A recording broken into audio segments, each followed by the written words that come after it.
હવે આપણે હેલો આલ્કેનની બનાવટ અને રાસાયણિક ગુણધર્મોની કેટલીક બીજી પ્રક્રિયાઓ પર ચર્ચા કરીશું. હાલ જ આપણે આલ્કેનના હેલોજિનેશનની ચર્ચા કરી. પછી આ પ્રક્રિયાની આપણે બહુ જ ચર્ચા થઈ ગઈ છે, એટલે હવે એના પર ચર્ચા નહીં કરું. હવે આપણે જુદા જુદા હેલોજન વિનિમયની ચર્ચા કરીએ. ઓકે, તો હેલોજન વિનિમયમાં બે પ્રક્રિયાઓ મુખ્ય તમે જાણો જ છો, પણ ફટાફટ જરા હું એકવાર માહિતી આપી દઉં. ફિંકલસ્ટેઇનનો પ્રક્રિયક NaI, ટેકનિક યાદ રાખી લો, ફી ના આઈ અને સ્વાર્ટ્સ આમાં AgF. સાફ થઈ ગયું. શું યાદ રાખીશું? સાફ થઈ ગયું. એટલે ફ્લોરિન વાળી ધાતુઓની સંયોજનોનો ઉપયોગ કરતા હોઈએ છીએ. હવે તમને એમ લાગે કે આ તો બહુ સરળ MCQ છે, પૂછાય ના પૂછાય, ઇટ્સ ઓકે. બટ આમાં એક બહુ જ સરસ પ્રશ્ન છે, એના પર મારી ઈચ્છા છે આપણે 1 મિનિટ ચર્ચા જરા કરી લઈએ. પ્રશ્ન કંઈક એવો છે કે શા માટે અહીંયા AgF જ વપરાય છે, COF2 વપરાય છે, Sb2F3 વપરાય છે?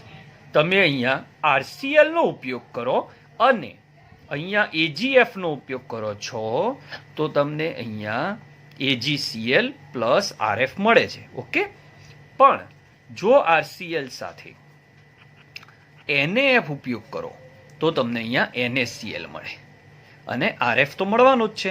તો કેમ સાહેબ અહીંયા NaF નો ઉપયોગ ના કર્યો? તો વિધાન કારણ પ્રકારનો પ્રશ્ન અહીંયા પૂછાઈ શકે છે કે સ્વાર્ટ્ઝ પ્રક્રિયામાં ભારે ધાતુઓનો ફ્લોરાઇડનો જ ઉપયોગ થાય છે, બરાબર? ભારે ધાતુ Ag, CO, Sb આ બધી ભારે ધાતુઓ છે, પણ NaF, KF નો ઉપયોગ નથી કર્યો.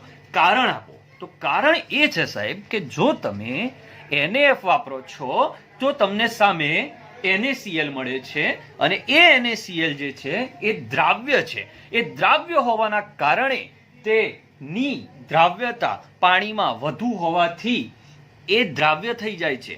જ્યારે AgCl ની દ્રાવ્યતા ઓછી હોવાથી તે અલ્પ દ્રાવ્ય ક્ષાર છે એ અવક્ષેપ સ્વરૂપે દૂર થાય છે. એટલે NaCl જો દ્રાવ્ય થઈ જાય તો ઓલરેડી એની અંદર જે RCl છે એ અને NaCl એકબીજા સાથે જોરદાર જોડાઈ જાય અને એક જ દ્રાવણમાં બંને ભેગા થઈ જાય, મિશ્રણ સ્વરૂપે હોય, એટલે NaF નો ઉપયોગ નથી થતો. NaCl ઉત્પન્ન થઈ જાય. AgF વાપરો તો AgCl મળે, જે અલ્પ દ્રાવ્ય ક્ષાર છે અને અલ્પ દ્રાવ્ય ક્ષાર હોવાથી તેને સરળતાથી દૂર કરી શકાય છે. આ છે એનું પ્રોપર કારણ. ક્લિયર? ઓકે, ચલો હવે આગળ ચર્ચા કરીએ.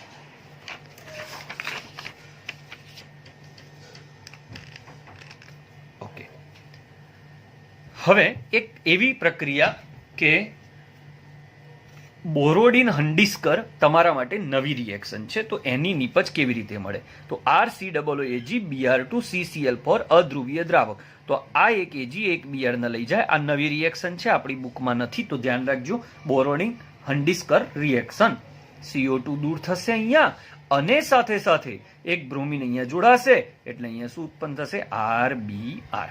ક્લિયર? તો આ આપણી વાત થઈ ગઈ હેલો આલ્કેનની બનાવટો. જે નવા નવા MCQ માંથી પૂછાઈ શકે એવા હતા એની ચર્ચા આપણે અહીંયા પૂરી કરી. હવે જો આગળ ચર્ચા લઈએ છીએ તો એના રાસાયણિક ગુણધર્મોમાં મોટાભાગની પ્રક્રિયા આવી ગઈ છે. આ આવી ગઈ ભેજવાળો, અહીંયા તમે Ag2O લઈ શકો. આ ચર્ચા આગળ થઈ ગઈ છે, મૂકી રાખીએ. Na2S લેશો, ઓકે, તો અહીંયા થાયોઇથર મળશે. સોડામાઇડની જગ્યાએ આ સોડિયમ ઇથાઇનાઇડ કે તમે પ્રોપાઇનાઇડ લેશો તો તમને આ મળશે. એ રીતે જુદી જુદી રિએક્શનો આપણે ચર્ચા કરી ચૂક્યા છીએ, એ જ છે, એટલે હાલ એની કોઈ ચર્ચા નહીં કરીએ. હવે આ એક રિએક્શન આપણા માટે સરસ છે. આ પ્રક્રિયાનું નામ છે વુડ્સ. હવે વુડ્સ આધારિત પ્રક્રિયાઓ કેવી રીતે પૂછાય, ચલો એની ચર્ચા આપણે કરીએ. તો woods RX plus 2 mall Na plus RX શું બનાવે? RR plus 2 mall NaX. આ તો સાદી રિએક્શન થઈ. મતલબ તમે અહીંયા CH3Cl લો છો, 2 મોલ Na લો છો, ફરીથી CH3Cl લો છો, તો તમને અહીંયા બમણા કાર્બનવાળી નિપજ મળશે.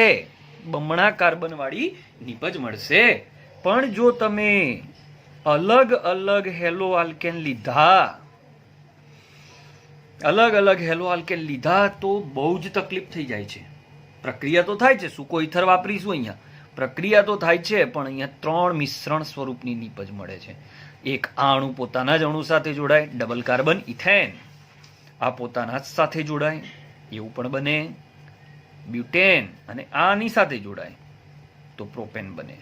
એટલે વુડ્સ પ્રક્રિયાની અંદર ખાસ ધ્યાન રાખજો મિત્રો, વુડ્સ પ્રક્રિયાની અંદર આપણે એવું જ ધ્યાનમાં રાખીશું કે સમમિત એટલે કે જે પણ હેલો આલ્કેન લો બંને સરખા લો તો મિશ્રણમાં હંમેશા એક જ પ્રકારની નીપજ મળે. એટલે કોઈ જ પ્રકારે આપણે મિશ્રણને નિસ્યંદન કે અન્ય કોઈ પદ્ધતિથી અલગ કરવાની વાત રહે નહીં. તો વુડ્સમાં આ એમસીક્યુ સરસ છે, યાદ રાખવા જેવો. ક્લિયર? તો આ પણ એક સરસ એમસીક્યુ આપણે શીખી લીધો. ઓકે, ગ્રિગ્નાર્ડ પ્રક્રિયક, આની ઉપર હું બહુ વ્યવસ્થિત ચર્ચા કરવાનું છું, ત્યારે આપણે આને વ્યવસ્થિત સમજીશું. તો આ થયો તમારો હેલો આલ્કેન વિભાગ. હવે આપણે હેલો એરિન વિભાગની રાસાયણિક પ્રક્રિયાઓ અને બનાવટની ચર્ચા કરીએ. ચાલો હેલો એરિનની ચર્ચા કરીએ આપણે. તો હેલો એરિનની આપણે વાત કરી રહ્યા છીએ ત્યારે બનાવટ બેન્ઝીન Br2 અથવા Cl2 સાથે ઉદ્દીપક Fe(X3) આ કે આ લઈ શકાય. પ્રક્રિયા કરશો, બહુ ડિટેલની રિએક્શનો નથી કરી રહ્યો, અહીંયા મળશે X, આ લઈ શકાય. બીજી તો બધા જ જાણે છે, ડાયઝોટાઇઝેશન 0 થી 5 ડિગ્રી સેલ્સિયસ તાપમાને બેન્ઝીન ડાયોઝોનિયમ ક્લોરાઇડ સેન્ડમેયર રિએક્શન કરી શકે, Cu2H2HX આ મળશે. Ki વાપરો તો આયોડો બેન્ઝીન મળશે. આટલી સિમ્પલ રિએક્શનો છે. પછી તમે જાણો છો કે તમે ટોલ્યુઇન સાથે કરો તો હેલો એરિનની તમને એની વિસ્થાપિત નીપજો મળે, પણ એ કોઈ ડિટેલમાં નથી જતા આપણે. એની કેટલીક પ્રક્રિયાઓ ઇલેક્ટ્રોન અનુરાગી પ્રક્રિયાઓ, તો અહીંયા તમે જોઈ શકો છો હેલોજનનું ક્લોરિનેશન કરશો તો ઓર્થોપેરા મળે, આલ્કાઇલેશન કરો તો પણ ઓર્થોપેરા નીપજ, એસાઇલેશન પણ ઓર્થોપેરા, પેરાનું પ્રમાણ આમાં વધારે હોય કારણ કે આ અણુ મોટો હોવાથી એ ઓર્થો સ્થાન પર જોડાવાની શક્યતા પ્રમાણમાં ઓછી હોય છે. હવે આપણે વાત કરીએ વુડ્સની. તો વુડ્સ ફિટિગ રિએક્શન, આપણે વુડ્સ જોયું એ હેલો આલ્કેનમાં, હવે વુડ્સ ફિટિગ. તો ફરી એકવાર એમસીક્યુ થોડા લઈ લઈએ. તો જુઓ મિત્રો, બહુ એક ટેકનિક આપું, ધ્યાન આપજો. Rx plus Rx, Rx plus ફિનાઇલેક્સ, અને ફિનાઇલેક્સ એટલે તમે ચકેડું સમજજો, ફિનાઇલેક્સ. હવે જો આમાં 2 ને લઉં તો આ ઓનલી ઓનલી વુડ્સ પ્રક્રિયા ઇથરની હાજરીમાં. જો હું અહીંયા 2 મોલ એને લઉં છું તો અહીંયા Rx એટલે હેલો આલ્કેન પણ છે અને હેલો એરિન પણ છે, તો આનું નામ આપણે મિક્સ થશે, વુડ્સ ફિટિગ. યાદ રાખવાની ટેકનિક, ફિનાઇલમાં ફિટિગ. ઓકે, અને અહીંયા ફિનાઇલ બંને ફિનાઇલ છે, તો આ પ્રક્રિયાનું એક જ નામ આવશે, ફિટિગ. ટેકનિક, નાવું 2 વાર ડબલ કરી દેવાનું, R ના વુ 2 વાર, એટલે જે પણ અહીંયા હોય એ ડબલ કરી દેવાનું. અને જો આ આપ્યું અને પ્રક્રિયક પૂછે તો અહીંયાથી તોડીને આને હેલોજન આપી દેવાનું અને આને હેલોજન આપી દેવાનું. આ રીતે એમસીક્યુ સોલ્વ કરાય. ફરીથી, ના વુ 2 વાર ડબલ, ફિનાઇલ આવે અને સાદું પણ છે, તો હવે આ વુડ્સ છે અને આ ફિટિક છે. ટેકનિક, ફિનાઇલ ફિટિક. હવે આ બંને તો અહીંયા શું બનશે, સોરી, આ ફિનાઇલ અને એના પર R. હવે તમે R જગ્યાએ CH3 લેશો મિત્રો તો અહીંયા CH3 આવશે. જો અહીંયા બંને PH છે, ઓકે, તો ફિટિક લેવાશે અને તમને અહીંયા ફિનાઇલની નીપજ મળશે. ઓકે, આમાં સિગ્મા અને પાઇબનની સંખ્યા પૂછાઈ શકે, પણ JEE લેવલમાં ના આવે, તમે કરી શકો છો. કેટલા સિગ્મા થશે, તો સોરી, પાઈ પહેલાં તો 6 પાઈ થશે, આમાં 3 હોય અને આમાં 3 હોય. સિગ્મા આના 12 અને આના 12, ટોટલ 24. ઓકે, સાંભળજો, 24માંથી અહીંયાથી એક H ગયો અને અહીંયાથી એક H વિસ્થાપન થયો, તો જ આ 2 જોડાય ને, એટલે 24 હતા, યાદ રાખજો. 2 H ગયા, કેટલા થયા, 22. હવે એ 2 જોડાયા પાછા, એટલે બીજો એક સિગ્મા બન્યો, એટલે 23 સિગ્મા 6 પાઈ. તો જો વુડ્સ પૂરી, વુડ્સ ફિટિક પૂરી, ફિટિક પૂરી, ફિંકલસ્ટેઇન પૂરી અને સ્વાર્ટ્સપુરી ટેકનિકો, ફિંકલસ્ટેઇન NAI, સ્વાર્ટ્સ F, એમાં એક સરસ MCQ શીખ્યા, વુડ્સ નાવું 2 વાર ડબલ કરી દો. ફિટિક કેવી રીતે નક્કી થશે? ફિનાઇલ સમૂહ દેખાય અને એને દેખાય તો ફિટિક. એકવાર ફિનાઇલ હતો એક ખાલી વુડ્સ ફિટિક અને 2 ફિનાઇલ હતો ઓનલી ફિટિક. ક્લિયર? તો આ રીતે હેલો એરિનની પ્રક્રિયાઓ આપણે જોઈ રહ્યા છીએ. હવે અગત્યની ચર્ચા, જો અહીંયા જે એક્સ છે એ તરીકે એની પ્રક્રિયા તમે ક્લોરલ સાથે કરો એટલે આ રીતે જુઓ. આ તમારો ક્લોરોબેન્ઝીન, બહુ સારો પ્રશ્ન છે. આ ક્લોરોબેન્ઝીન એની પ્રક્રિયા ક્લોરલ સાથે કરો. ઓકે, આ ક્લોરલ છે, આ ક્લોરલ છે.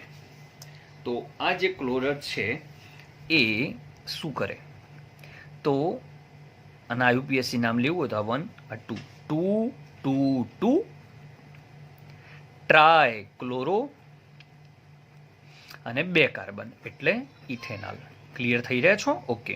હવે આની સાથે 2 વાર જોડાશે, બરાબર? એટલે શું થશે? તો આ ને આ 2 ભેગા થઈ જશે અને તમારી પાસે DDT બની જશે આ રીતનું, બરાબર? DDT અને પાણી દૂર થશે. DDT નું બંધારણ કંઈક આવું છે, ડાયક્લોરો ડાયફિનાઇલ.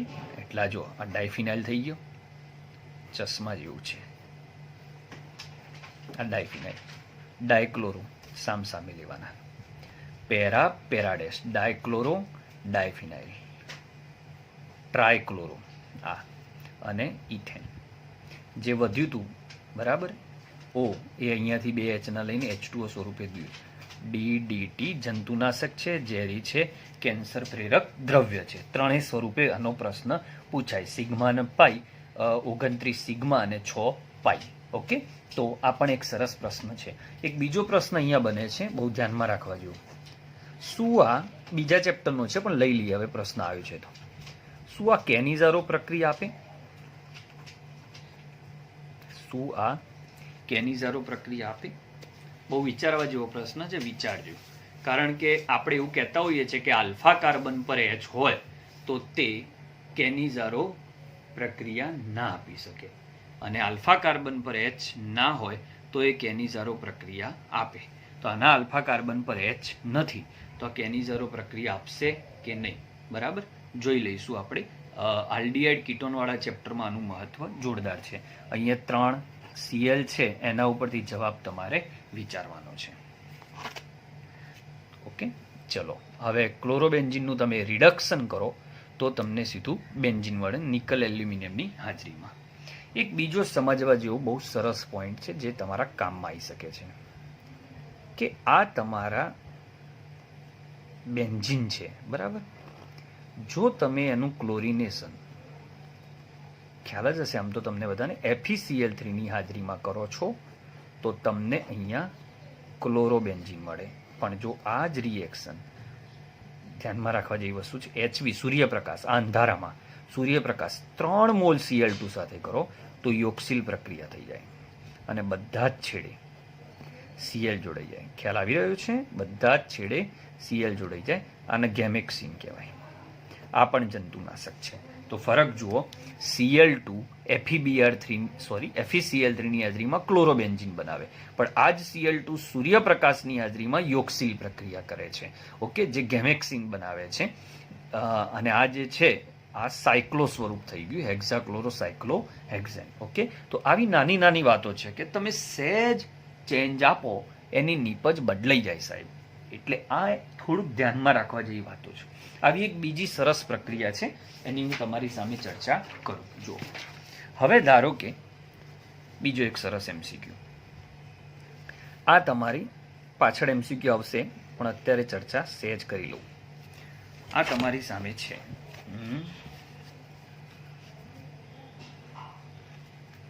CH3 એટલે ટોલ્યુઇન. ઓકે, હવે તમે આનું ક્લોરિનેશન FeCl3 ની હાજરીમાં કરો તો તમને અહીંયા ઓર્થોક્લોરોટોલ્યુઇન અને પેરાક્લોરોટોલ્યુઇન મળે. હવે આ જ વસ્તુ સમજો, જો સૂર્યપ્રકાશની હાજરીમાં Cl2 કરું તો આ રિએક્શન હવે મિથાઇલ સમૂહ સાથે થશે. તો પહેલા ઇલેક્ટ્રોન અનુરાગી વિસ્થાપન પ્રક્રિયા એ બેન્ઝીન વલય સાથે થતી હતી, પણ સૂર્યપ્રકાશ આવ્યો એટલે મુક્ત મૂલક પ્રક્રિયા થશે અને અહીંયા CH2Cl બનાવશે. CH2 સમૂહ આવે તો આ બેન્ઝાઇલ ક્લોરાઇડ કહેવાય, સામાન્ય નામ. તો આવી નાની નાની વાતો જ મિત્રો. FeCl3 વાપરો છો તો ઓર્થોપેરા અને સૂર્યપ્રકાશ વાપરો છો તો હવે આની નાની રિએક્શન આગળ કરો તમે. ઓકે, તો અહીંયા તમને CHCl2 બીજી વખતનું વિસ્થાપન મળે. તો હવે આ થયું બેન્ઝાલ. આ બેન્ઝાઇલ સમૂહ કહેવાય. આવું આવે ને CH2 બેન્ઝીન ઉપર તો, અને CH આવે તો બેન્ઝાલ ડાયક્લોરાઇડ. આ નાની નાની વાતો ક્લિયર કરવાની જરૂર છે. અમુક કે JEE સાહેબ બહુ જ અઘરા પ્રશ્નો આવે, પણ ખરેખર એવું નથી. સામાન્ય કોન્સેપ્ટોમાં આપણી કચાશ હોવાના કારણે એવું થતું હોય.